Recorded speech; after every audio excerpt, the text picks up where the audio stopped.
We all know guys that everything happens for a reason. Kung bakit nangyayari yung isang bagay na yun, di ba? Mangyayari man yan sa buhay mo, maganda man yan o pangit, just trust God guys. Yung mga nangyayari sa buhay mo at mangyayari pa sa buhay mo, na masasakit man yan o masasaya, may dahilan yan guys kung bakit nangyayari. Meron tayong tinatawag na blessing in disguise. Tapos may biglang nangyari sa'yo na malala, tapos kunisyon mo siya, bakit ito nangyayari sa akin? Di ko to deserve. Bakit nangyari? At nararanasan. Mabuti naman akong tao. 'Di ba? Tanong mo yan sa sarili mo.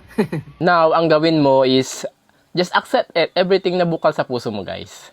'Di ba? Always remember and I always remind it na kapag ipinagkatiwala natin lahat sa Kanya, mas madali at komportable sa pakiramdam ang pagtanggap ng isang sitwasyon. Ano man yung mangyayari sa buhay mo, maganda man yan o pangit, yan yung planong mangyayari na plano niya. 'Di ba? Wala naman siyang planong pangit para sa'yo. Ngayon, kung may masakit man na nangyari sa'yo, na ikinasasama ng loob nyo, na hindi natin matanggap, isipin lang natin na may magandang paparating na mangyayari sa buhay mo. At doon lang natin mauunawaan na, ay, bakit nangyari yun? Ay, bakit pala nangyari yun?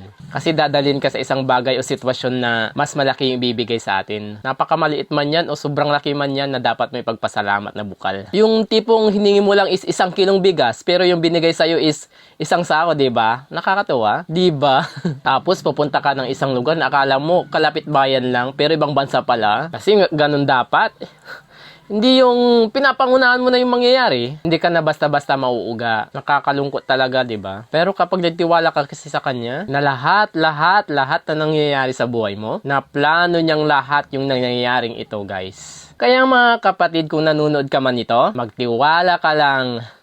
Don't pressure yourself. Ipagkatiwala mo na lang lahat sa itaas. Dahil hindi ka mapapahama kung ano man yung pangit na mangyari sa'yo na kailangan mo talaga maranasan, pagdaanan at paghandaan yung mga paparating pang magandang mangyari sa buhay mo. So ikaw, sana nakatulong ito sa inyo. So this is Papa Japs nagsasabing, always thankful kung ano man yung natatanggap mo araw-araw. Maliit man yan o malaki, always remember that.